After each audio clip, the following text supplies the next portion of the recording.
This meeting is being recorded. 또 요란하게 말하네. 깜짝이야. 깜짝이야. 예. 그래, 뭐 5월 5일 어린이날 어제 지났죠, 한국은. 여기도 물론 네. 5월 네. 6일인데. 예. 아주 섭섭해요. 어린이가 없으니 섭섭하시겠지. 저희 개 한 마리 있잖아요, 목사님. 아, 대린이. 예. 대린이 데리고 뭐 어린이날 코스프레 했습니다. 아니 빨리 뭐야, 웬만한 사람 빨리 잡으면 되지. 너무 오래 재지 말고. 아, 잡아서 웬만한 사람을 키울까요, 어린이날 용으로? 아이고. 아주 충분해요, 모찌로 목사님. 충분해요? 어린이날은. 아, 네. 그래. 저 9월쯤 독일 어쩌면 갈 수 있을 것 같아요. 그래요? 네. 좋은데? 반갑게 맞아주십시오. 근데 반갑게 맞고는 싶은데, 오시나요? 잘못하면 서로 오고 가고 그러면 안 되는데, 아, 나는 9월쯤에 갈 생각이 있는데, 지금. 아, 그러세요? 얼마나 오실 생각이에요, 만약 오면? 아, 회의는 일주일인데요. 뒤로 휴가를 좀 붙여서 이제 교회도 가고 그러려고 했어요. 그러면, 9월 12일부터 글로벌 미팅이라서 아마 가게 되면 9월 12일. 뭐 또 다른 팬데믹 얘기 안 나오면 9월 12일이 될 것 같아요. 그 9월 주가. 10일부터 와서 한 주 회의하고, 네. 그 한 다음에 주 놀고.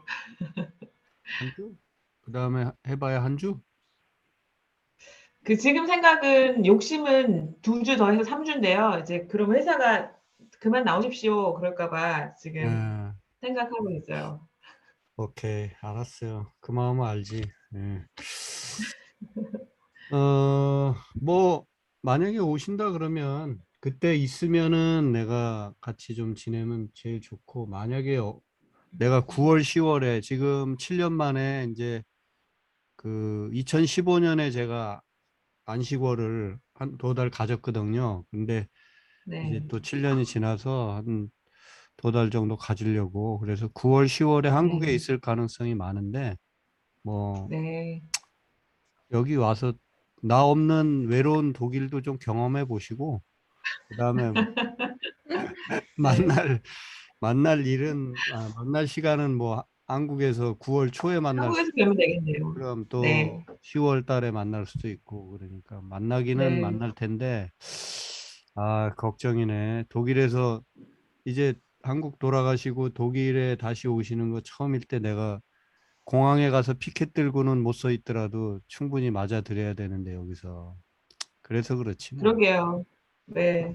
안타깝지만 한국에서 그래. 피켓 들고 들어오겠습니다. 효준 씨는 어떻게 어린이날 아이들하고 잘 네. 지내셨어요? 제일 힘들 때죠. 아이 있으면. 힘들지만 아이들, 아이들 얼굴 보고 또 좋으실 거고. 네, 잘 보냈는데 저희 이제 맡겼던 고양이가 이제 집을 나갔어요. 그래가지고 어린이날 지금 고양이 좀 찾았죠. 찾느라고. 찾았어요, 그래서? 아니요, 못 찾았어요. 어, 네, 이제 어렸을 때 제 기억으로는 재작년쯤 어린이날 때 이제 아이들 어린이날 선물로 구출한 아이를 데리고 왔는데 다시 자연으로 돌아가고 싶었나 봐요. 2년 동안 그럼 같이 있었던 거예요, 집에? 네, 아유, 애들이 되게 같이. 힘들어 하겠다. 네, 근데 이제 조금 지금은 받아들이는 것 같아요. 설명을 좀 그래도 아니, 해줘가지고. 어린이날 어제 사라진 거예요? 아니면은 언제 사라진 거예요? 그 전에 저희가 이제 이사 문제 때문에 저희가 지금 있을 곳이 고양이랑 같이 있을 수가 없어가지고 아, 저희 부모님 댁에 맡겼었는데 부모님이 잊어버리신 것 같아요. 모르겠어요. 아니 뭐 진짜 고양이가 어딘가로 사라질 마음이 있었거나 아니면 누가 데려갔거나 하면 뭐 부모님이 어떻게 할 수 있는 건 아니지. 그게. 네, 그래서 아, 이번에 어린이날에 알게 돼가지고 어쨌든 찾으러 갔는데 안 나오더라고요. 너무 이젠 모르겠어요. 어떻게 열심히 찾으려고는 했지만 닿지가 않았어요, 인연이. 아니 뭐 또 모르지. 이리저리 떠돌다가 그 그래요. 할아버지 돌아오면 다행히. 그 뭐야 아버님 어머님 그 댁을 기억하고 동물들은 뭐 초감각이니까 찾아올 수도 네, 있고. 네. 그래서 아이고 그랬구나. 잘 찾아왔으면 좋겠네요. 아직 하루밖에 안 아, 지난 거 아닌가요? 아니면 며칠 아니지 전에 지금 잃어버렸는데 시간이 어제 아니요, 아시게 된 건가요? 며칠 전에 며칠 된 거네. 잃어버렸는데 아, 제가 이제 부모님이 저한테 늦게 알리셨어요. 그래서 음, 조금 시간이 좀 알기는 많이 어제 흘렀죠. 하셨고 어제 알고 저는 났는데 벌써 어제 이제 며칠 전에 알았고. 나갔구나. 네, 모르지 뭐 플란다스의 개처럼 뭐 또 혹시 한참 뭐 이리저리 세계 그러게요. 일주를 다 하고 그 다음에 돌아오는지. 그래요. 아이고 참 그랬습니다. 다들 그래서 얼굴이 약간 좀 덤덤하신 것 같은 그런 느낌이 들었는데 뭔가 좀 네. 에, 약간 그 무거운 아유, 서글픔 뭐 이런 거 얼굴에 약간 깃들어 있다 했더니 역시 음, 여, 인연이 이제 닿으면 또 오겠죠, 뭐. 음, 그렇게 좀 마음을 좀 다스리고 있는 중이에요. 음, 그 음. 지금 고양이들은 나가서도 잘 사니까 그래도 너무 마음 그렇게 어렵게 하지 마세요. 안 하셨으면 좋겠어요. 음, 저도 강아지 키우기 때문에 네. 얼마나 애완견, 애완묘가 특별한지를 아는데, 아유, 뭐라고 말을 하기가 어렵네요, 진짜. 정이 그 팍 그러게요. 들었을 텐데. 음, 양이를 양이만 키웠나요? 다른 저기는 없나요 이제? 네. 어, 원래 예전에 이 녀석 키우기 전에도 누구 뭐 키운 적 있어요? 뭐 이제 어렸을 때는 이제 강아지를 키웠었는데 음, 이제 다 크고 아이들 있고서는 고양이가 이쁘더라고요.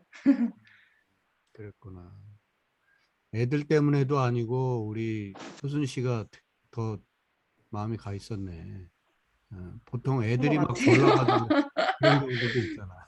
네, 핑계는 아이들인데 사실 저도 많이 좋아했어가지고.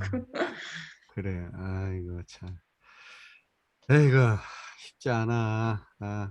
이렇게 분명 사랑, 정을 주고받으면서 그게 뭐 사람 간에든 또 동물, 식물과의 관계든 하여간 자연 세계 우리 그중 일부잖아요. 이렇게 사랑을 주고받으면서 함께 살아가야 되는데 이렇게 갑자기 떠나거나 사라지거나 뭐 하여간 이렇게 이별 이런 일들이 발생할 때 쉽지 않은 것 같아 마음이.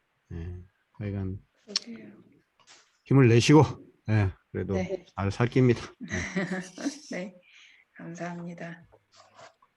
자, 우리는 또 수능, 달려가야 되겠습니다. 예. 네, 오늘 열왕기하 성경으로 치자면 이제 지난 시간까지 열왕기상을 했는데 이제 열왕기하를 통해서 남북 분열 시대, 열왕기하만이 아니라 이제 역대기 상하에는 남북 분열 시대뿐만 아니라 그 앞전에부터 이렇게 있지만 대부분 또 남북 분열 시대 얘기를 많이 하고 있으니까 역대기까지 살짝 언급할 수 있을 것 같아요. 역대기는 어차피 사무엘 서부터 열왕기서 그 다루어진 얘기가 역대기에도 그대로 들어가 있으니까 이제 관점의 차이만 있다고 제가 몇 번 말씀드렸죠. 그래서 오늘 아마 주로 열왕기하에 대해서 공부를 하게 될 것 같습니다. 잠깐 기도하겠습니다. 하나님 아버지 오늘 또 말씀 공부 함께 합니다. 멀리 떨어져 있지만 주의 성령께서 저희들 한 마음으로 묶어주시고 특히 주님을 사랑하는 그 마음 하나만큼은 더욱 분명하게 저희들 가슴에 새겨주실 줄 믿습니다. 주의 말씀은 내 발의 등이요 내 길의 빛이라 고백했던 그 시인의 고백 안고 함께 출발합니다. 성령님 저희와 함께 해 주옵소서. 예수 그리스도 이름으로 기도드립니다. 아멘. 아멘. 자, 화면 공유 하겠습니다.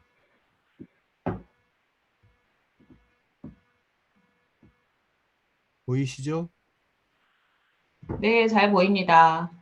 네. 순아 씨 곧 들어온다고 카톡 왔어요. 그래요? 오케이. 네. 그렇습니다. 그러면 뭐 약간 잡담을 더 할까요? 순아 씨 딱 들어오면 첫 여기 11기야 여기서부터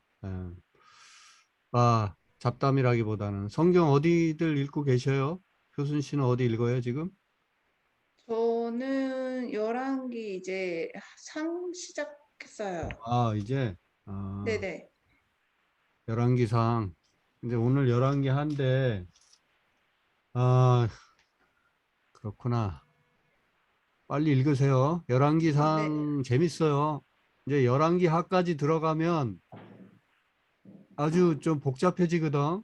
그러니까 사무엘상하 11기 상까지만 해도 다윗 솔로몬 뭐 이런 정도까지잖아요. 그러니까 조금 덜 헷갈리는데 이제 벌써 11기 하로 이제 넘어가면 막 남북 왕들이 오고 가면서 언급이 되기 때문에 되게 헷갈릴 수 있어요. 진짜 삼국지 읽는 듯한 그런 그 이상으로 헷갈릴 수도 있어요. 근데 조금 정리가 필요합니다. 그래서 빨리 이렇게 공부하고 또 읽고 이렇게 따라오셔야지 막 나중에 하려다 보면 이제 힘들 수가 있어요. 자, 순아 씨 들어온다더니. 네. 네. 규선 들어오신다고 씨는? 했는데. 규선 씨는 요즘 어디 읽어요? 저는 잠언 11장 읽고 있어요. 빨리 가고 있네. 저는 좀 먼저 시작해가지고, 그렇죠. 읽는 모임들하고 먼저 시작해가지고, 하루에 5장씩 그냥 일기처럼 안 읽으면 또 막, 안 읽었다고 막 와요. 그래서 읽게 돼요. 오케이. 내가 지금 얼굴이 사라져 버렸네, 갑자기. 이게 PT를 하면 이렇게 되는 모양이에요.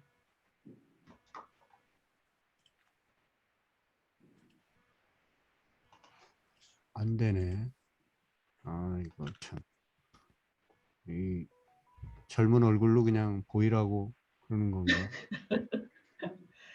순아 씨 언제 들어올지 모르니까 저희 시작해도 될 것 같아요. 예. 근데 한번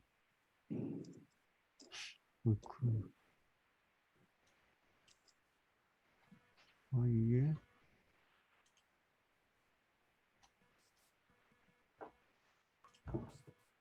다시 나왔죠? 네. 네. 화면 보이죠? 11기하의 장면? 네. 오케이. 네. 알겠습니다. 자, 그럼 시작합니다. 이제 11기상에서 11기상까지는 이제 주로 11기상이 22장까지인가 있죠? 22장까지 있는데 11기상 후반부부터 벌써 남북 분열 시대가 시작이 됐어요. 그러나 아무래도 11기상은 조금 솔로몬 왕 이야기까지 그 다음에 북쪽 여로보암 왕의 시작과 그 다음에 북쪽이 남북 분열 시대가 되면서 왕들보다는 이제 선지자의 시대가 됐다고 제가 지난번에 말씀드렸죠. 누가 왕이 됐느냐보다도 이제 어떤 예언적 그 태도, 그 다음에 예언자들의 말씀이 시대를 읽는 더 중요한 왕들의 어떤 행위 이상으로 전 시대를 읽어주는 하나님의 마음을 잘 이해할 수 있는 것이 선지자들의 마음이고 선지자들의 행동이었어요. 그래서 열왕기상 후반부에는 이제 남북 분열 시대가 시작되고 북이스라엘에서 활동했던 어떤 선지자? L로 시작하는데 사무엘상 후반부에 이제 남북이 북쪽 이스라엘과 북쪽 이스라엘과 남유다로 분열이 되잖아요. 그리고 이제 그러면서 북쪽 왕국 북이스라엘에서 주로 활동했던 그 선지자 예언자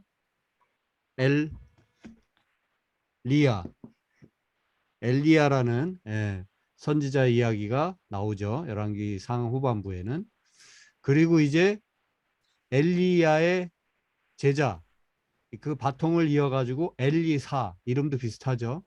그래서 뭐 외우기도 쉬워요. 엘리야가 활동하고 그 다음에 바통을 받아서 엘리사가 또 활동을 합니다. 그래서 이 엘리사도 역시 북왕국의 북이스라엘의 선지자. 그러니까 이제 굳이 정통성으로 따지자면 남유다 쪽에 또 신앙의 정통성이 있다고 볼 수 있죠. 그리고 북이스라엘은 계속 이제 성경을 읽어가다 보면 여로보암의 행위에 따라 여로보암을 따라 뭐 이런 그래서 이 여로보암이라는 사람이 북이스라엘을 시작한 첫 왕인데 그 북왕조가 결국 하나님 마음에 들지 않는다는 표현을 하게 될 때에 여로보암의 길로 갔고 여로보암을 따라 행했고 뭐 이런 표현들이 있어요. 그래서 여로보암은 소위 말해서 하나님을 거스른 나쁜 왕의 어떤 대명사처럼 계속 이제 사용이 됩니다. 그리고 이제 여기 써 있지 않지만 또 한 가지 말씀드리면 열왕기상 후반부부터 열왕기하로 이제 계속 남북이 분열된 시대를 읽어갈 때 성경을 읽으실 때 주의해야 할 점은 이스라엘이라는 단어가 나올 때는 대부분 그 이스라엘은 북이스라엘을 말하는 겁니다. 우리가 지금 보통 이스라엘을 말하면 그냥 전체를 생각하지만 이 열왕기상 후반부와 열왕기하 장면에서는 이스라엘이라고 말할 때는 북쪽의 이스라엘 이렇게 남북으로 분열됐을 때 그 몇백 년 기간에 북이스라엘을 언급하고 있는 거니까 착각하지 않으시도록 그렇게 그래서 성경에 보면 북쪽에서는 뭐 북이스라엘 이렇게 표현될 경우도 있지만 많은 경우는 그냥 이스라엘이라고 말하고 있기도 하기 때문에 조심해서 읽으시면 좋겠어요. 자, 그러면 이제 열왕기상 후반부에 엘리야 이야기를 딱 접한 독자들이 이제 열왕기하에 딱 들어오게 되면 이제 그 바통을 이어받은 엘리사를 만나게 됩니다. 순아 씨 어서 오세요. 자, 그래서 열왕기하는 1장에서부터 13장까지 보면은 엘리사의 사역에 관한 얘기가 쭉 나옵니다. 요 이제 다음 카트에서 엘리사가 어떤 일들을 주로 했는지 조금 더 상세하게 살펴보겠습니다만은 간단히 말씀드리면 이제 열왕기하 전체 개관입니다. 1장부터 13장까지는 엘리사의 사역에 대한 이야기.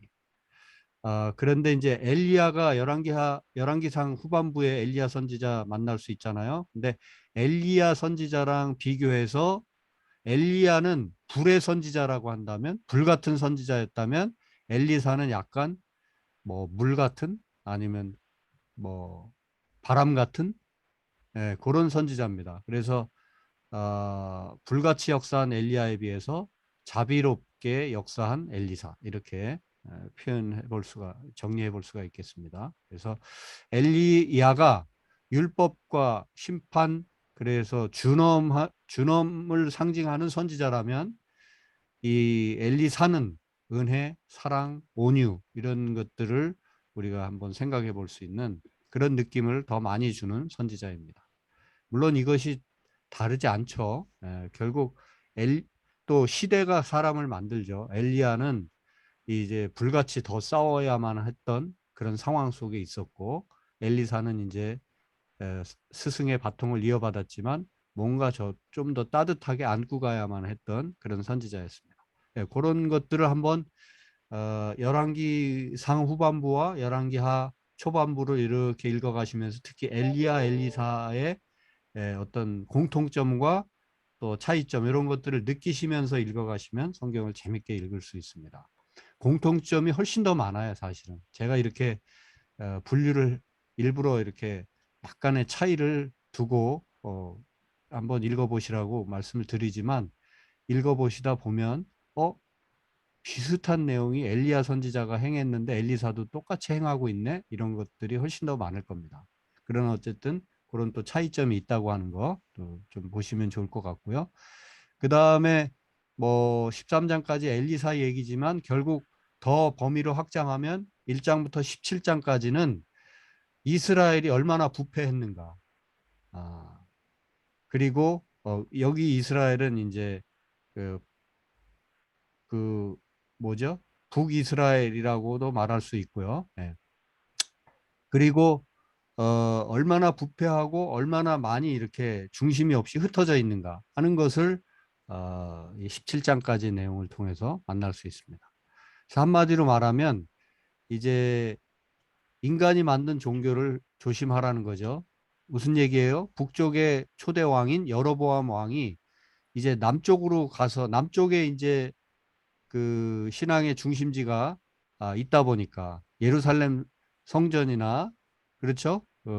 솔로몬이 지었던 예루살렘 성전, 이것이 지금 남북이 분열된 뒤로는 요즘 우리로 치면 북한이 서울에 지금 성전이 있는데 서울 가서 예배 드리고 그럴 수 없잖아요. 그러니까 어디죠? 개성이나 뭐 신의주 이런 데쯤에 남쪽에 하나, 북쪽에 하나 이런 식으로 성전을 또 다시 만든 거예요. 자기들 멋대로. 그래서 이제 거기서 예배 드릴 수 있도록 그렇게 한 거죠.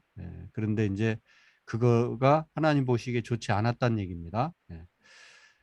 그래서 이스라엘로 범죄케 한 느밧의 아들 여로보암, 이 여로보암 왕이 초대 왕이라고 그랬죠. 그래서 이 여로보암을 묘사하는 말이 이스라엘로 하여금 범죄하게 한 느밧의 아들 여로보암이다, 이렇게 성경은 기록하고 있습니다. 그리고 이 표현이 20회 이상 반복돼서 기록되고 있어요. 여로보암은 나쁜 놈, 여로보암은 나쁜 놈, 이제 계속 성경은 그렇게 말하고 있다는 거죠. 그래서 여로보암 시대가 지나갔고 다른 왕을 얘기할 때도 또 이 여로보암을 이렇게 언급하면서 여로보암 그놈이 나쁜 놈이야, 막 그렇게 계속 얘기하고 있는 게 성경인 거죠.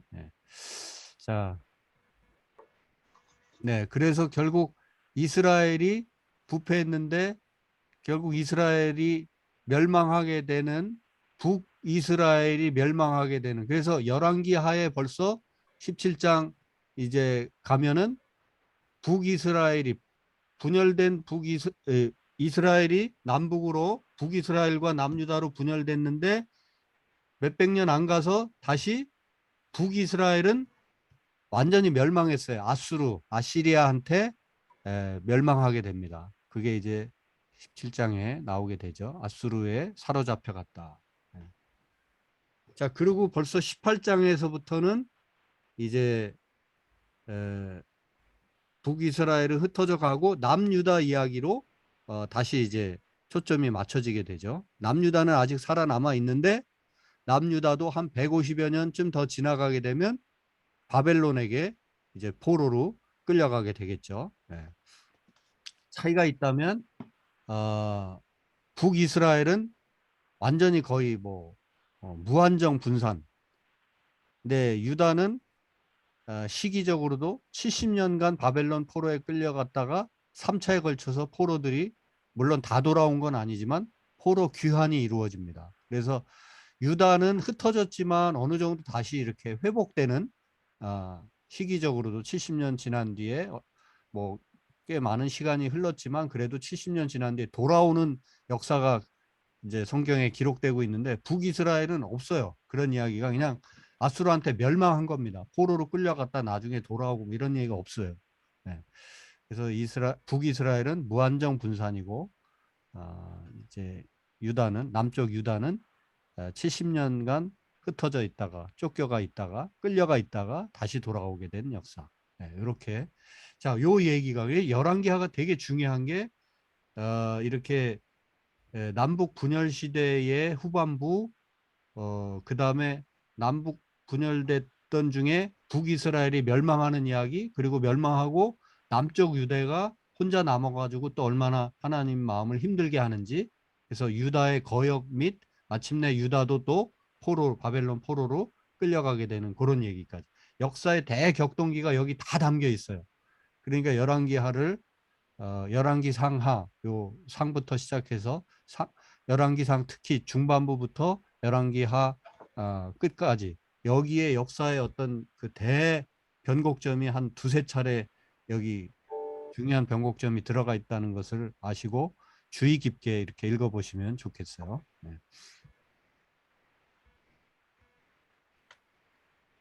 자, 그래서 이제 남북이 이제 갈라져 있는 남북 분열 시대를 지금 우리가 이제 공부하고 있는데, 자, 남쪽은 계속 우리 그 조선 왕조를 뭐라 그러죠? 이씨 조선 그러잖아요. 이씨 조선. 왜 이씨 조선이에요? 태조 이성계로부터 시작해서 계속 이씨들이 소위 말해서 뭐죠? 세습해 내려간 거죠. 아들이. 그래서 아들이 정 없으면 뭐 이렇게 가장 가까운 친척 아들을 세워서라도 하여간 아들로 그래서 한 패밀리가 500년을 이어간 것이 조선 왕조죠. 한 왕조인 거예요. 그런데 북이스라엘은 여러 왕조입니다. 무슨 얘기겠어요? 계속 패밀리가 바뀌었어요. 김 씨가 왕을 하다가 이 씨가 왕을 하고 박 씨가 왕을 하고 막 이랬어요. 무슨 얘기일까요? 계속해서 여러 차례 구테타가 일어났다는 겁니다. 북이스라엘에. 네. 남유다보다는 북이스라엘이 훨씬 그 연도가 짧잖아요. 그 연수가. 그런데도 그 짧은 기간 동안에 엄청나게 많은 그 구테타가 일어나서 왕을 하다가 피살돼서 죽은 왕이 여러 명입니다. 네.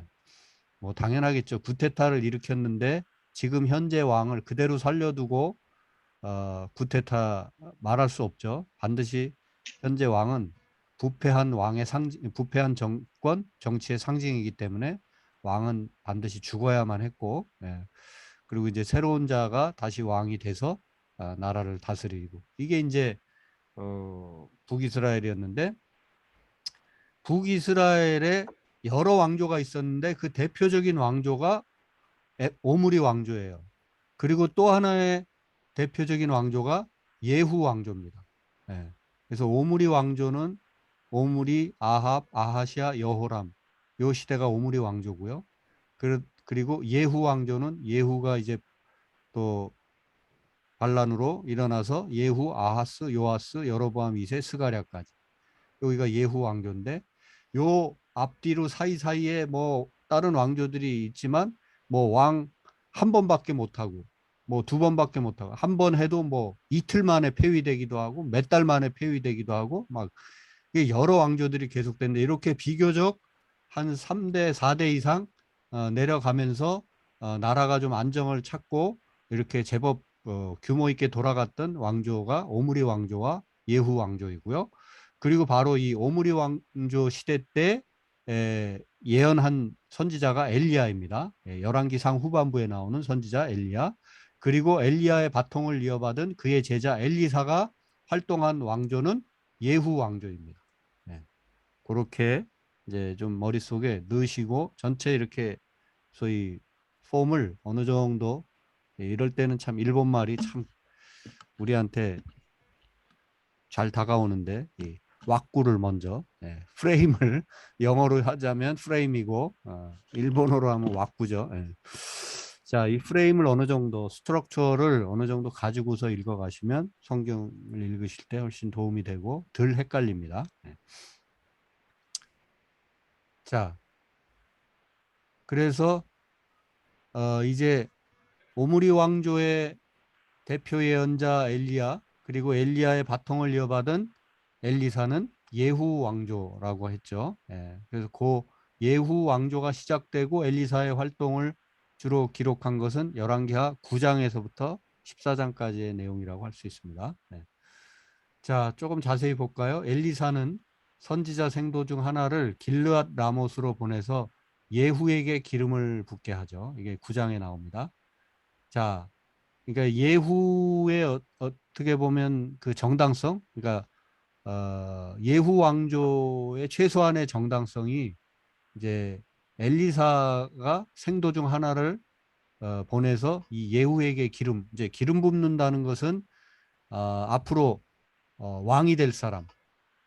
사무엘 선지자도 다윗에게 기름을 붓잖아요. 지금 현재 사울이라는 왕이 다스리고 있는 그때에 이 다윗에게 찾아와서 사실은 다윗의 아버지 이새에게 찾아와서 너희 자식들을 좀 다 선보여다오. 그러면서 쭉 보고 나서는 뭐 첫째 아들, 둘째 아들 보니까 뭐 덩치도 좋고 인물도 좋고 다 좋은데 그래서 기름 부으려고 이제 장차 이 아들이 왕이 되겠구나 하고 기름 부으려고 하니까 하나님이 다윗의 마음에 무슨 소리를 들려주셔요? 야, 걔는 아니야. 그러면 얘입니까? 하고 또 기름 부으려고 하니까 걔 아니야. 그러면서 하나님이 사무엘에게 들려주신 말씀이 뭡니까? 나는 중심을 본다. 그렇게 말씀하시잖아요. 예. 자, 그래서 결국 그 중심을 보시는 하나님이 선택하시고 다음 왕으로 미리 기름 부어서 준비시킨 왕이 누굽니까? 그게 다윗 왕이잖아요. 사무엘이 다윗에게 기름 부었어요. 자, 이렇게 기름 붓는다고 하는 것은 왕이나 제사장, 뭐 이렇게 예언자 이런 중요한 이 영적 뭐 이 중요한 지도자들을 세울 때에 하나님이 이렇게 행하시는 기름 붓는다 하는 것은 그것을 하나님이 이렇게 준비시키고 또 하나님이 위임시키는 그런 행위의 상징적 행위로 기름을 붓습니다. 그래서 예후에게 엘리사가 이제 생도를 보내서 기름을 부었으니까 이제 네가 한번 나라를 잘 다스릴 수 있겠나 하는 이제 그런 사인이 간 거죠. 자, 그래서 예후는 어떤 일을 행합니까? 아람은 시리아, 요즘 말로 불면 시리아인데요. 이 아람이라는 나라가 이제 쳐들어오게 되니까 남쪽 유다와 북이스라엘이 갈라져 있지만 외세가 쳐들어올 때는 쉽게 말하면 우리가 남한, 북한 갈라져 있지만 만약에 뭐 일본이 쳐들어왔다. 옆 나라가 그러면은 가만히 있질 않아요. 남북이 일본의 침략에만큼은 우리가 협력을 해서 일본 놈들을 막아내야 된다. 뭐 이제 이런 개념인 거예요. 그래서 아람이 쳐들어오니까 남북이 동맹을 해서 전쟁을 벌이는 겁니다. 이 아람하고. 예. 자, 그래서 이 남북 동맹을 이루고 아람과 전쟁하게 되는 이 전쟁터에 나선 요람 왕과 아하시아 왕을 죽입니다. 그리고 이세벨과 아합의 아들 70명, 또 아하시아 왕의 42명 형제들을 다 진멸하고, 그리고 뿐만 아니라 북쪽 이스라엘의 모든 바알 선지자, 이 바알 선지자는 가짜 선지자예요. 바알이라고 하는 이 소위 풍요의 신을 섬기는 그 선지자를 처단하죠. 예. 자, 이 바알 선지자는 엘리야도 싸웠어요. 갈멜 산상에서 이 바알 선지자 그리고 바알과 아세라 선지자들 합쳐서 850명과 850대 1로 싸웠습니다. 그러니까 이 육박전, 주먹으로 때리고 싸우고 총칼로 싸웠다는 말이 아닙니다. 다 읽어보시면 이제 아시죠? 갈멜산 위에서 엘리야는 어떻게 싸웠어요? 850대 1의 싸움을?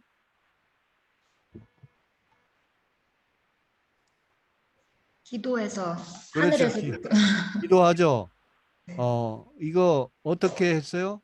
그 제단을 쌓고 제단에다 그 제물에다가 다 뭐 화목 이 제물에 다 물 붓고 또 제단 주변으로도 도랑을 파서 물을 부어놓고 자, 그래 물 묻었으니 여기서 불이 붙기가 어렵잖아요. 그런데 이 물 묻은 제단에 과연 누가 불을 붙일 수 있겠느냐? 불 붙이는 자의 하나님이 진짜 우리의 그 신이 우리의 하나님이어야 되지 않겠느냐? 이제 그래서 하는데 850명의 바알과 아세라 선지자들은 아무리 별짓을 다 하고 안 되니까 자기 몸을 막 칼로 긁어가지고 피를 내고 막 별짓을 다 하고 소리를 지르고 해도 불이 내려오질 않아요.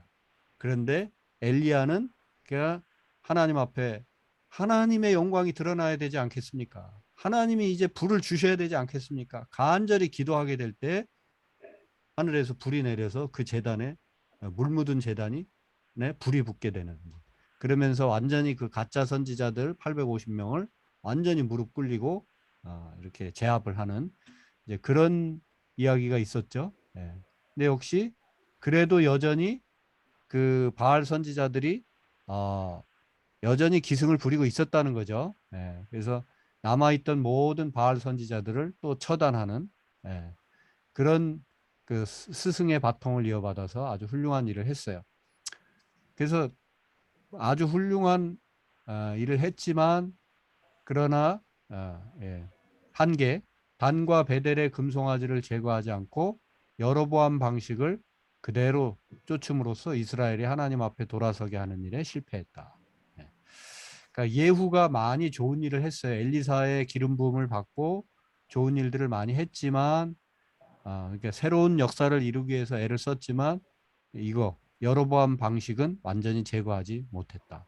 계속 사실은 예후뿐만 아니라 성경은 북이스라엘의 좀 좋은 왕, 비교적 좋은 왕이라고 말할 수 있는 왕들도 결국은 이 한계를 벗어나지 못했다. 여로보암 방식을 뭐냐면 그 베델의 금송아지를 없애지 못했던 거죠. 왜냐하면 예배 초소는 있어야 된다고 생각했기 때문에 자기들이 임의로 만든 예배 초소까지 제거하지는 않았던 겁니다. 그거를 성경 기자는 결코 좋게 보지 않았어요. 자, 그 다음에 남유다로 가면은 자, 한편 남유다 왕 여호람이 오므리의 손녀 즉 아합의 딸인 아달랴를 아내로 맞은 것을 시작해서 북이스라엘의 죄악이 남유대로 확대됩니다. 자, 북이스라엘이 지금 엉망으로 돌아가는데 이게 북이스라엘에서 이 아합 왕은 이제 북이스라엘 왕인데 그 아합의 딸 아달랴를 남쪽 유다 왕 여호람이 북이스라엘의 딸 아합의 딸 아달랴를 부인으로 맞은 거예요. 그러니까 그냥 단지 부인만 온 게 아니라 북이스라엘의 그 불신앙, 우상숭배 이런 쿨투어, 문화가 그런 어떤 좋지 않은 분위기가 그대로 남유다로 건너오게 되는 거죠. 그래서 북이스라엘의 죄악이 남유대로 확대되어 갔다. 이 아달랴는요, 아합 왕이 아주 북쪽에 오래 다스리면서 이 많은 거짓 선지자들을 키워준 그런 나쁜 왕인데요. 그 딸 아달랴 부전 여전, 부전 여전으로 아빠를 잘 닮아가지고 이 남편 여호람 왕, 그 다음에 그 아들 아하시아 왕까지 뒤에서 다 흔듭니다. 그래가지고 이 다윗 왕가를 완전히 다 전멸시키는데 성공을 해서 완전히 이제 말만 남쪽 유다 왕까지 이제 북쪽 이스라엘의 며느리가 들어와 가지고 완전히 나라를 다 거의 아작 내기 일보 직전까지 다 갔어요. 그래서 그 다윗 왕가의 그 후손들이 거의 다 막 죽게 되고 이제 이런 일이 일어나는데 마지막 최후에 제사장 여호야다가 개혁을 일으키면서 다시 주도권을 소위 아하시아의 아들 유일하게 수십 명을 죽이게 될 때 유일하게 살아남은 이 요아스에게 소위 정권을 넘기게 되죠. 그래서 이 남유다가 그 패밀리가 그 신앙의 바통, 그 다음에 이 한 왕조라고 그랬잖아요. 그 왕조가 끊기지 않고 계속 진행되게 되었다는 겁니다. 자, 엘리사의 활동 한번 뭐 잘 보이시지는 않을 것 같은데 대략 보시면 이 남쪽의 큰 바다 뭐 이쪽 파란 거는 이제 지중해고요. 지중해 연안에 여기가 지금 전체 이스라엘이잖아요. 근데 이 전체 이스라엘 중에 여기가 지금 황해랜다. 염해 혹은 사해, 그리고 쭉 흘러내리는 이것이 요단강이죠. 그리고 이것이 갈릴리 바다. 자, 갈릴리 바다에서부터 사해, 염해로 흘러내리는 이 요단강 서편이 이제 그 가나안 지역인데요. 여기에 자, 남북 분열 시대니까 이 염해, 사해 주변의 이 서쪽 지역, 여기가 주로 유다 지역입니다. 그리고 바로 이 염해를 사해의 북쪽 끝자락에서부터 그대로 직선을 그으시면 이게 오늘날 우리 남북한 38선이라고 보시면 돼요.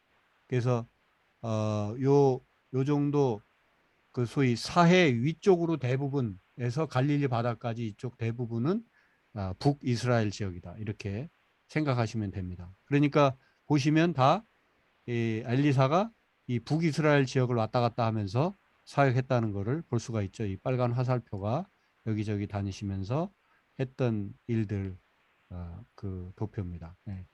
무슨 일들을 주로 했는가? 여기 뭐 작은 글씨로 써 있습니다만은 좀 상세히 보겠습니다. 이제 엘리사의 활동은 자, 열왕기 하 4장에서부터 6장까지 주로 엘리사가 어떤 기적들을 막 계속 다니면서 행하는데 놀라운 기적들을 많이 행하죠. 예. 이 보면은 어려운 시대에 그리고 황당한 시대에 하나님의 기적이 더 많이 일어나는 것 같아요. 평온한 그런 상황 속에서는 기적이 필요 없잖아요. 하나님 그렇게까지 하실 필요 없잖아요.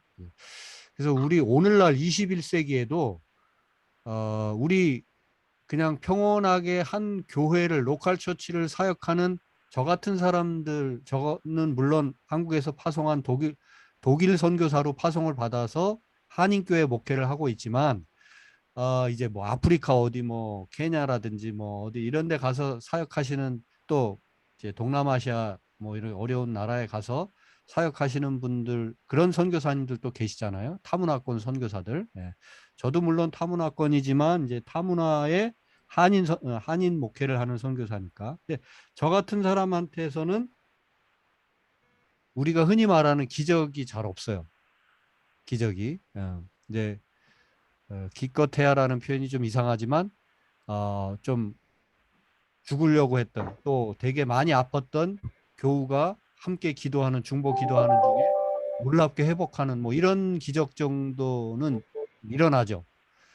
경험을 하게 되고 서로 간증과 고백을 나누게도 되는데 막 정말 놀랄 만한 그런 기적이 잘 없을 수도 있는데 이렇게 어려운 환경 속에서 사역하고 있는 그런 데서는 지금도 이 20세기, 21세기에도 그래서 우리 목회자들은 그런 말을 하거든요. 선교지에 가면 놀라운 일들이 많이 생깁니다.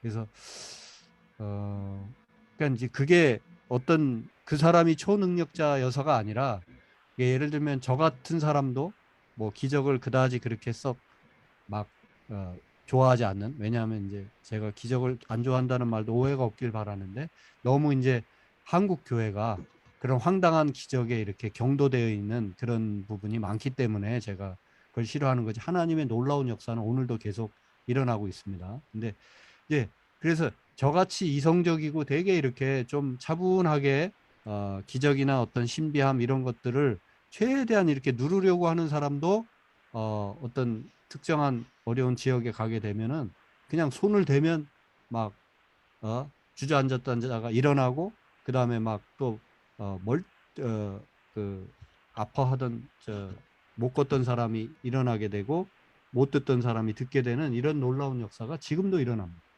그런데 그 당시 엘리사가 이렇게 여기저기 돌아다니면서 이런저런 많은 이적을 행했다라는 성경 기록을 보면 거꾸로 엘리사가 참 위대하다 이런 생각을 우리는 1차로 할 수 있지만 사실은 진짜 중요한 얘기는 그 당시 참 인민들이 소위 백성들이 살기가 참 힘들었구나 하는 것을 알 수가 있어요. 얼마나 곳곳에 고통스러운 삶의 현장이 많으면은 이렇게 선지자가 가는 곳마다 놀라운 일들이 벌어지겠습니까? 그리고 다 그런 일들을 보면은 이 기적이 일어난 것들을 보면 막 먹을 게 없어서 곧 죽게 생겼는데 뭐 떡을 만들어 주시고 기름병에 기름을 또 새롭게 부어 주시고 막 이제 이런 얘기. 그다음에 죽었던 아들이 다시 살아나는 이야기. 이런 게 이제 엘리야, 엘리사, 결국 이 선지자들의 이야기 속에는 계속 이런 겁니다. 그래서 죽지 못해 살아가는 백성들을 그래도 다시 살리시고 회복시키시고 살 만큼 살게 하시는 하나님의 역사가 엘리야 그리고 엘리사 이 선지자들을 통해서 거듭거듭 일어났다고 하는 게 그게 성경의 기록의 핵심입니다. 그래서 보면은 넘치는 기름을 받은 과부 이야기, 이거는 이제 사르밧 과부에게 엘리야가 행했던 기적과 비슷한 것 연상되죠. 그 다음에 수넴 여인이 아들을 얻게 되는데 이건 또 사르밧 과부를 엘리야가 그 사르밧 과부의 죽은 아들을 살린 기적과 또 이렇게 비슷한 매치가 될 수가 있겠죠. 제가 이제 요 약간 기울어진 글씨로 쭉 써놨는데 나중에 신약에 오면 예수님이 행하신 기적과도 연결이 됩니다. 그래서 넘치는 기름을 받은 과부가 넘치는 기름을 계속 기름병에 기름이 떨어지지 않잖아요. 그래서 고아와 과부를 불쌍히 여기셨던 예수님까지 연결이 되고 또 아들을 얻은 수넴 여인 기적 이야기나 사르밧 과부의 죽은 아들을 살린 엘리야의 기적이나 결국은 죽은 사람을 살리시는 나사로를 살리시는 예수님과 또 그 기적이 연결되어 있습니다. 그리고 독소가 든 국물을 해독하게 되는 기적도 또 이 마라의 쓴물을 달게 한 모세의 기적을 연상시키고 그 다음에 독사에 물렸지만 아무렇지도 않았던 바울도 생각나게 하죠. 무엇보다도 우리의 죄를 해독해 주시는 예수님. 제자들을 세상에 보내시면서 그런 말씀 하시잖아요. 독사가 물어도 너희들이 죽지 않을 것이고 먼저 이런 말씀을 해주시는데 결국 그 얘기가 예수님이 십자가를 통해서 우리 죄를 다 쓸어안고 무덤에 들어가시고 다시 부활하심으로써 우리 죄를 근본적으로 해독해 주셨죠. 그분이 예수님이신데 바로 그 예수님의 놀라운 기적을 또 연상시킵니다. 기적의 재료는 다양하죠. 기름, 다시 사는 얘기니까 생명, 또 밀가루, 또 보리떡 20개 떡과 채소이죠. 이것은 이제 예수님의 오병이어나 칠병이어의 기적과 또 연결이 되고 있고요. 또 나아만 장군의 나병을 고친 일을 행하는데 엘리사가 예수님이 나병 환자를 고치시는 이야기 곳곳에서 그런 것들과 연결되어 있고, 자 이렇게 엘리사가 행한 기적들 그 외에도 도끼가 떠오르게 되고 또 아람 군대가 완전히 장림이 돼서 그냥 전쟁을 치려다가 다 이스라엘 군대가 이기게 되는 이제 그런 내용들. 그래서 뭐 하나하나 보면은 이렇게 기적들이 예수님까지 다 이렇게 연결되고 있다는 것을 우리가 말씀을 통해 확인할 수가 있습니다. 자, 다시 말씀드리지만 기적은 결국 하나님의 그냥 단지 놀라운 일이다가 아니라 참 힘들게 살아가는 백성들을 놀랍게 구원해내시고 회복시키시고 그래도 살 길이 있다라고 하는 끝까지 희망을 주시는 하나님의 손길로 이 기적들이 이 선지자들을 통해서 또 우리 뒤에 오게 되면 우리 예수님을 통해서 우리들에게 나타났다, 보여줬고 지금도 하나님의 기적은 우리에게 나타나고 있다. 이런 말씀드립니다. 자, 이제 간단히 북이스라엘의 왕들, 여기 표가 이제 3개 표에 걸쳐서 북이스라엘 왕들을 하나하나씩 정리했는데 이거를 제가 뭐 다 왕 하나하나를 설명해 드릴 수는 없고 이제 여러분들이 성경을 읽어 가시면서 확인하시면 좋을 것 같아요. 자, 북이스라엘의 왕은 여로보암 왕으로부터 시작이 됩니다. 북이여, 외우기 쉽게 북이여 이렇게 외우시라고 그랬죠. 남쪽은 르호보암 왕으로 시작하고 북쪽은 여로보암, 북이스라엘은 여로보암 왕으로 시작합니다. 북이여. 그래서 여로보암 왕 22년간 다스리고 쭉 이제 그런데 아까 제가 말씀드렸죠. 벌써 여로보암의 아들 나답이 이제 바통을 이어받은 것 같았는데 기브돈에서 피살됩니다. 예? 그래서 바하사라는 왕, 그래서 2대밖에 못 가는 거예요. 여로보암이. 예. 그리고 바하사가 등장했는데 또 아들 때 가서 2년, 2년씩 밖에는 못 다스리고 다시 바하사, 이제 새로운 가문이 들어섰으니까 이제 바하사 왕조죠. 여로보암 왕조, 바하사 왕조. 근데 2대밖에 못 가고 또 이 바하사의 아들 엘라가 디르사에서 피살이 되죠. 이런 식으로 계속 1대 혹은 2대밖에 못 가고 다시 또 새 왕조가 등장한, 이게 시므리 왕조가 등장했는데 결국 7일 만에 자살을 한 경우, 이런 경우는. 네. 그래서 이제 오므리 왕조가 시작되고 이제 당분간은 오므리 왕조는 계속됩니다. 오므리 왕조의 제법 대표적인 왕이 이 아합 왕이죠. 22년간 다스리고. 네. 자, 그 다음에 또 가면 맨 병사하고 피살되고 이제 여호람이 피살되니까 이제 오므리 왕조는 다 가고 예후 왕조가 또 시작되죠. 네. 예후가 이제 28년간을 다스리고 여호아스, 여로보암 2세까지 이제 제법 이 예후 왕조가 제법 갑니다. 네. 그런데 다시 또 이 스가랴 왕이 사마리아에서 피살됩니다. 그러니까 다시 또 새로운 왕조가 또 시작되죠. 그런데 한 달 만에 또 살룸 왕이 사마리아에서 피살되니까 또 새 왕조가 한 달밖에 안 간 거예요. 그리고 다시 무나햄이 들어서는데 또 그 아들 부가이아 가서는 또 피살되고 이런 식으로 계속. 네. 마지막 베가 왕이 들어서서 뭐 좀 해보려고 하는데 또 피살되고 호세아, 여기서 이제 북이스라엘은 마감이 됩니다. 이 호세아 때 아수르가 쳐들어오고 아수르에 의해서 멸망당하게 되는 거죠. 자, 오늘의 마지막 커트인데요. 이 커트를 한번 유념해서 보시면 좋겠어요. 남북 분열 시대에 통일왕국과 남북 분열 시대 그리고 포로로 들어가게 되는 이제 포로기로 들어가기 일보 직전까지. 그래서 이 왕국 시대, 그러니까 통일 왕국 및 남북 분열 시대를 그냥 표 하나로 정리를 한 겁니다. 자, 여기 보시면 이제 북이스라엘이 여로보암으로부터 시작해서 여로보암 1세라고 한 거는 중간에 여로보암 2세라고, 여로보암이 이제 일종의 뭐 태조 이성계니까 뭐 그 왕조의 영광을 되찾기 위해서 이름을 그렇게 2세라고 붙인 왕도 있었어요. 그러다 보니까 1세, 2세 이렇게 표현하는데 어쨌든 여로보암으로부터 시작해서 호세아까지 요게 북이스라엘의 왕들의 이름입니다. 자, 그런데 거기 초록색 보면 영적 상태라고 되어 있죠. 북이스라엘의 영적 상태는 그렇지 않아도 바닥인데 바닥에서 계속 더 바닥으로. 그래서 바닥에서 완전 바닥으로.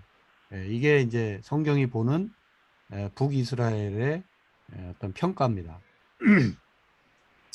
여기 이렇게 올라갔다고 해서 여기가 뭐 훌륭한 시대고 그런 뜻은 아니에요. 그냥 나열을 하려니까 이렇게 겹치기로 이렇게 표시를 한 거고요. 자, 요 연도 이렇게 나와 있죠. BC 1100년도부터 BC 600년도까지 걸쳐서. 자, 다윗, 솔로몬, 여기 사실 사울이 있죠. 사울은 없는데 사울, 다윗, 솔로몬 요 3대 왕이 120년간 통일 왕국이죠. 그리고 솔로몬 이후에 르호보암, 남쪽은 르호보암, 북쪽은 여로보암, 이렇게 남북으로 갈리게 되죠. 그 다음에 이제 남쪽은 이제 여러 왕들이 바통을 이어가지만 남쪽의 왕들은 한 패밀리라고 했어요. 자, 그리고 이제 검은 줄, 요 쭉 검은 줄 오르락내리락 하는 검은 줄은 국력 상태입니다. 남유다의 국력 상태. 어떻습니까? 남유다의 국력 상태? 다윗 때 최고이고 솔로몬 때 약간 하향, 르호보암 가면 갈수록 남북 분열된 뒤에는 계속 바닥을 찍다가 조금 아사 왕을 지나면서 여호사밧 시대에 다시 좀 국력이 좋아지다가 다시 여호람 아달랴 하시아 가면서 다시 바닥을 찍죠. 그러다가 다시 또 그런데 전반적으로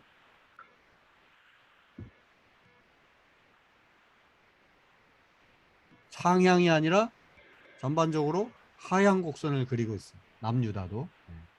그래서 오르락내리락 하지만 결국은 완전 하향 바닥을 향해서 가고 특히 이 마지막 요시야 왕의 아들들 이 시드기야는 이제 요시야 왕의 그 뭐죠? 형제라고 할 수 있고 나머지는 이제 아들 때 이 여호아스, 여호야김, 여호야긴 여기서 다 결국은 국력이 극도로 기울게 되고 마지막 시드기야 왕 때 결국 바벨론의 포로로 끌려가게 됩니다. 자, 요 시기 그 다음에 이제 우리가 지금 열왕기 하를 열왕기 상 후반부부터 하 이렇게 하면서 특히 엘리야와 엘리사 얘기를 많이 했잖아요. 그래서 요 지금 파란색으로 이름이 써져 있는 사람들이 북쪽에서 활동한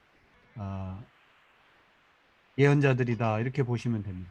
이 엘리야, 엘리사, 요나, 아모스, 호세아, 오바댜 등등 이런 나머지 이제 검은 글씨, 붉은 검은 글씨 이런 사람들은 이제 남쪽 유다에서 활동한 선지자 예언자들이고요.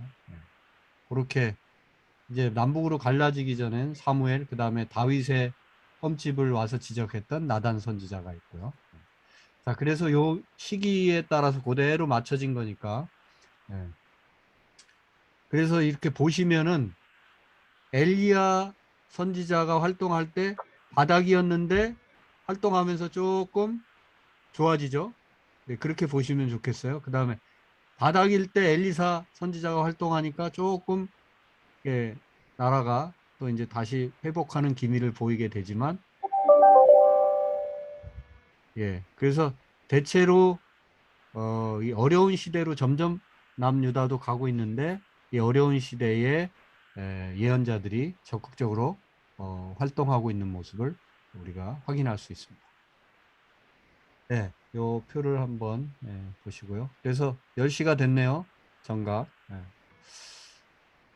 오늘 아주 그 열왕기 하를 중심으로 해서 남북 분열 시대, 그 다음에 엘리야의 바통을 잇는 엘리야 선지자의 활동 모습, 그리고 그의 기적이 갖는 의미 등등, 그리고 각 왕들이 여러 활동들을 했지만 북이스라엘의 왕들이 거듭 구테타로 뒤집히고 뒤집히는 그런 모습들, 그리고 이 마지막 표를 통해서 이렇게 북쪽은 영적으로 처음부터 바닥이었지만 더 바닥을 향해서 가고 있는, 남쪽은 조금 좋아지는 듯 하지만 결국 역시 남쪽도 바닥을 향해서 계속 그 몇백 년의 역사를 통해서 가고 마침내 바벨론 포로로 끌려가게 되는 그런 역사 함께 우리가 좀 살펴봤고요. 그 가운데서 끊임없이 애를 썼던 특히 북쪽에 남북으로 갈려서 북쪽의 초기에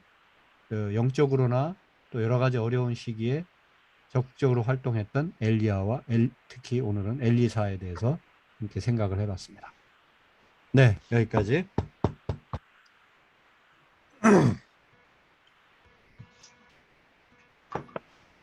혹시 뭐 질문이나 하시고 싶은 말씀 있으면 한마디씩 하시고 마치죠.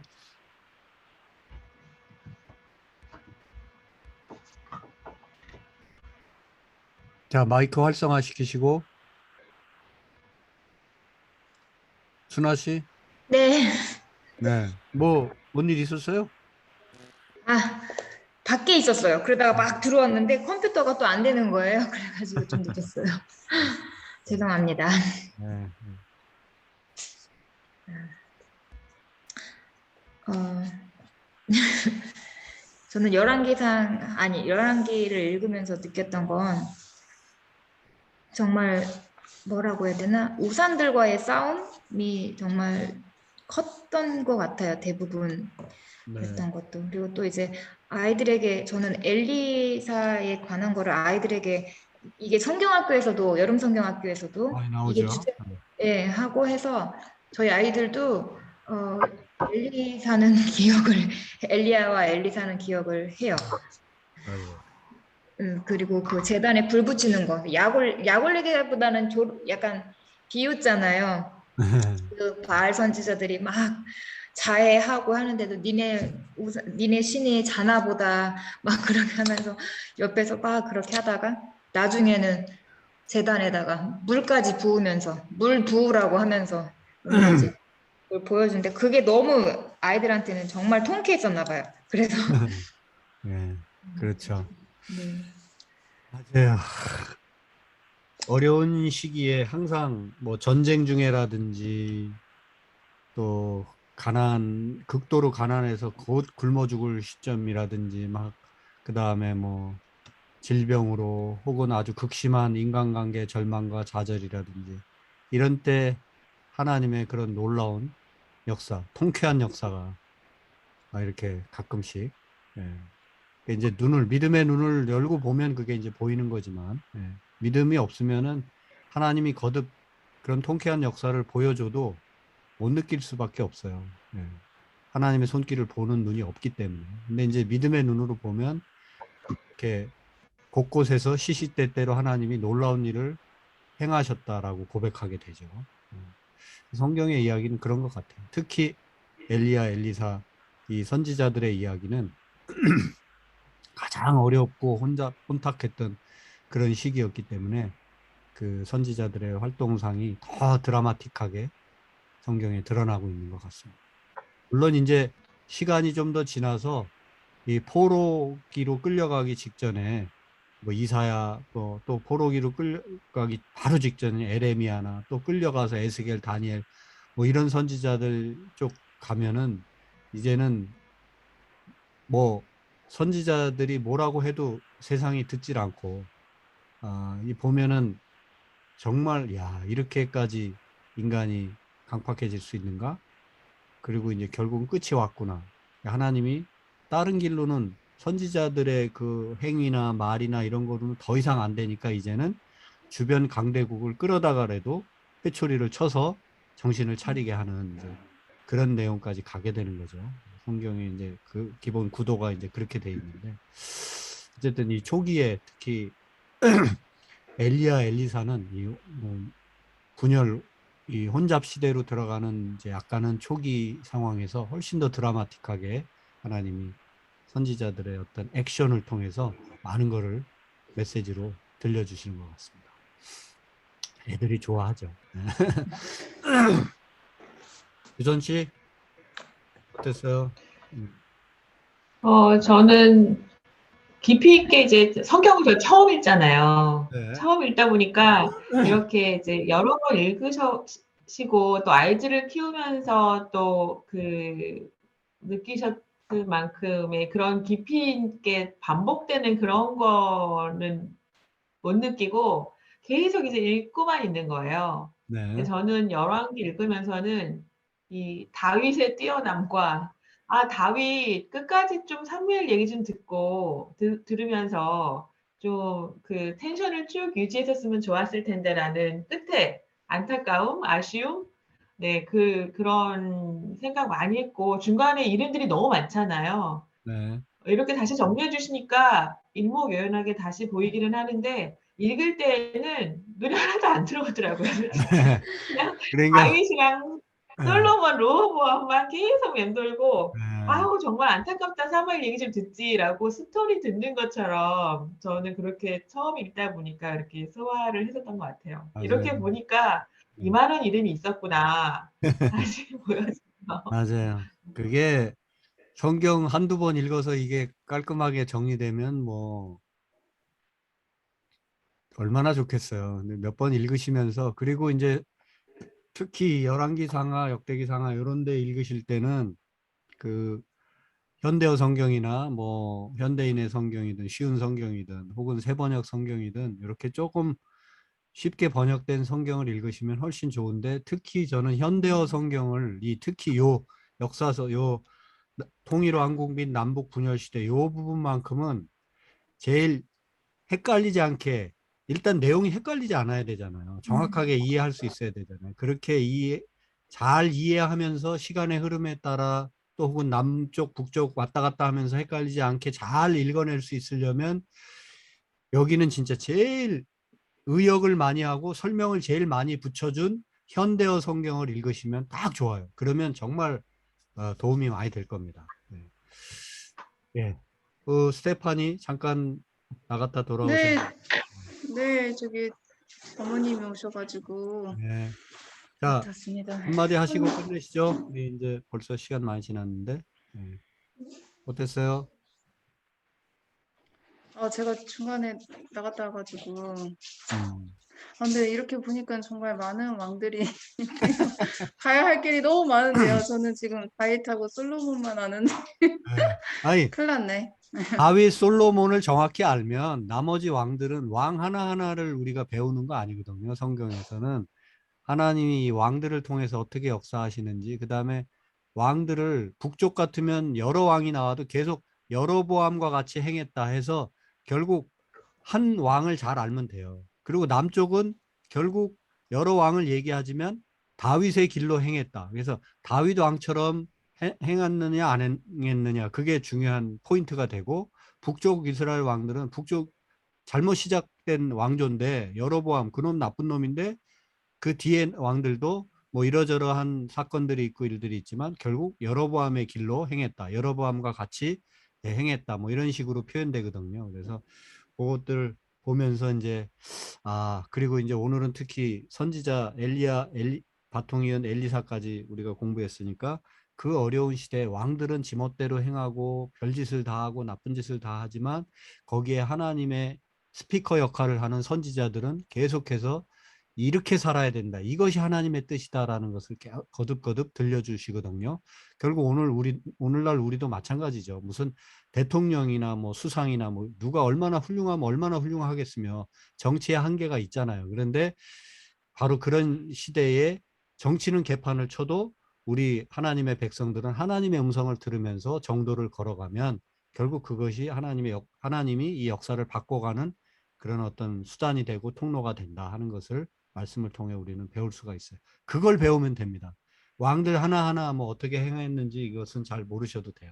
그래서 다만 헷갈리지 않게 요 정도 이렇게 표를 하나 좀 가슴속에 두시면 혹시 헷갈리시면 나중에라도 요 표를 한번 다시 확인하시면서 읽어보시면 좋겠죠. 네. 자, 오늘 여기까지 하겠습니다. 네. 우리 각자 우리 어린이날 지났고 이제 곧 어버이날이 오게 되고 가정의 달 행복하게 잘 보내시고요. 네. 우리 다음 시간은 오늘이 5월 6일이니까 5월 20일 날 한국 시간 4시, 독일 시간 9시에 만나도록 하겠습니다. 이제 다음 시간에는 이제 홀로 남게 된 남쪽 유다가 어떻게 이제 하는가. 그 다음에 결국은 이제 포로로 끌려가게 되죠. 남유다의 멸망 과정과 포로기 시대 그리고 포로 귀환까지 아마 언급할 수도 있을 것 같습니다. 예, 그렇게 다음번에 만나기로 하고요. 오늘 시간이 좀 가서 바로 마치도록 하겠습니다. 예. 감사합니다. 네, 수고도 하셨어요. 감사합니다. 시간 잘 감사합니다. 보내세요. 감사합니다. 들어가세요. 네. 한국은 연휴죠? 좋은 시간들 네, 보내시기 바랍니다. 네, 네. 감사합니다. 제가 끌게요. 네. 네. 네.